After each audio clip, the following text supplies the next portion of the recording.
Hi everyone, in today's video I'm going to show you how to paint watercolor chrysanthemums.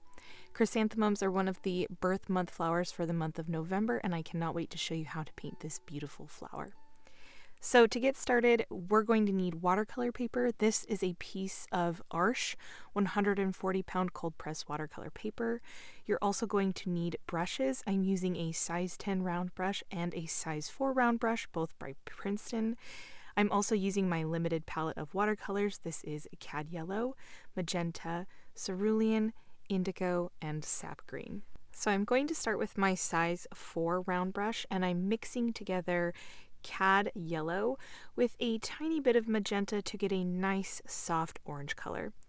We're going to also start with the more medium-sized flower that we're seeing from the side, so we get a little bit of practice with the petals before we tackle the main center flower. Chrysanthemums can be kind of tricky because they have these long petals that are curved upward. So it's a little bit easier to paint these from the side. So we're going to start with this flower.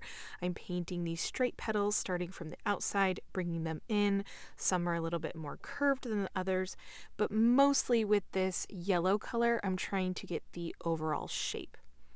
Now I've mixed in a bit more magenta to my mixture, giving me more of a reddish orange color. And with this color, I'm being a little bit more detailed and fixing some of these petals, creating some of that curvature that we see in chrysanthemums. I'm also doing this quick enough that my reddish orange color is mixing into the yellow and everything is blending together while it's still wet. So there's a lot you can do to manipulate the shape of the flower and the curvature of the petals. If you're working quick enough and everything's still wet, you get a nice blend. So we're going to let that dry, and I'm going to do a little bud up here on the right. We're just focusing on some of these long petal shapes that are more smushed together, a little bit rounded, creating more of a circular bud, adding a bit more of that reddish orange color on the outside while it's still wet. Now those two are finished. We're going to move on to the big main chrysanthemum. We're going to start with the outer petals, the more yellow-orange petals, bringing some of these curved shapes on the left. But as we get down toward the bottom edge of the chrysanthemum, those petals are curved, but they are facing us. So we're creating more of this interesting squat shape, and some of the petals are really disconnected. Really utilize white space here because it's going to let us be able to see the difference between some of these petals. Then we're going to again create some of those petal shapes coming over on the right side. Some are more straight and then they curve more as you get to the top. We're leaving this center area open, and we're not doing any of the back petals yet, and you'll see why in just a second. So once I have these yellow-orange petals situated, we don't really need it to be exact petals yet. They can be kind of a jumble, and we will manipulate those, especially while everything is still wet. Adding more magenta into my mixture to get more of a red, we're going to go to the center petals. The center petals are more like a tight ball, and so I'm creating these very circular petals that are making the center, leaving some white space again so we can see the difference between those petals, and then bringing some of that curved shape out into the rest of the flower with the red color. And if you move quick enough, you can get a nice bleed between the red and the yellow. Now that my flowers at the top have completely dried, I'm using that same reddish color that's on my brush to add a few more details to the petals that have harder lines and a more intense pigment. So pick a few areas within those petals where you can add details, and then we're going to move back down to the big flower at the bottom. Now that my yellow petals have completely dried, we're going to add some of this yellowish orange color to the edges of the petals. And this is going to make the petals look very flipped up. So if the petals are curved up and we're actually seeing the back of the petal, especially these petals down in the front, they would kind of have a bit of a shadow or a bit of a different color.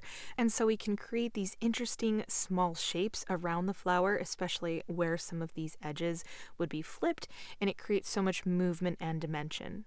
I also went back with more of a pure yellow color and did some small shapes along the back of the flower to create those back petals. And then we're dipping back into the magenta to create a deeper red and placing that along the center petals and in a few areas within the flower.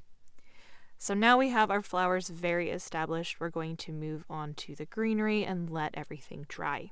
This is a mixture of sap green and cad yellow, and I'm adding water until it gets to be a nice light to medium value. Chrysanthemums have a very thick base, and so we can really show that off with the flower that's from the side and the bud.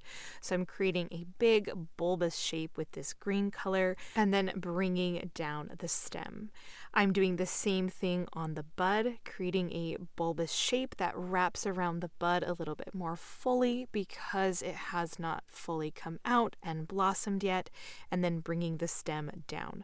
I'm not fully bringing the stem down beyond the main flower until I get a chance to do all three of them at the same time, because I want to have them interacting in some way so that it looks very natural. It's not just three very straight stems coming down. So I like a little bit of curvature in my stems, and I want them to interact and cross over each other. Then using this same green, I'm tapping my brush using the tip, creating a very textured full leaf down here on the right. I'm looking for ways to balance the painting and adding a larger leaf down here on the right because we have such a large flower that we're seeing from the side on the upper left really helps pull us back down to this bigger flower.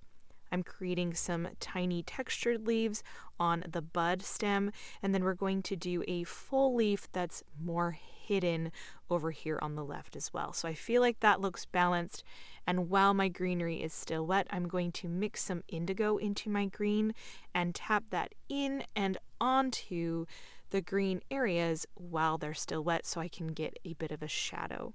I'm also going to use this deeper green color to help me bring some of the green little bits up here onto the bud so that it looks a little bit more covered by this green base. I can also use it to help define the edges of the leaves, create shadow. Just think about anywhere there would be shadow. Just under the flower, a bit on the stems. You can use some interesting shapes and colors on the leaves as well. This big leaf on the right, I felt like it was too heavy and too dark, so I rinsed my brush, and with a more damp brush, I picked up some of the base color of green, and then I went back in and tapped some of the indigo green to give it some of the shadow, so it has a lot more depth. And that is our chrysanthemum finished. I'm doing the chrysanthemum as part of a birth month flower project, so I'm writing November and chrysanthemum, but there is never a bad time to paint this beautiful flower. I hope it was enjoyable for you and maybe is simpler than you thought it could be. Please let me know if you have any questions below, and I will see you guys next time. Bye.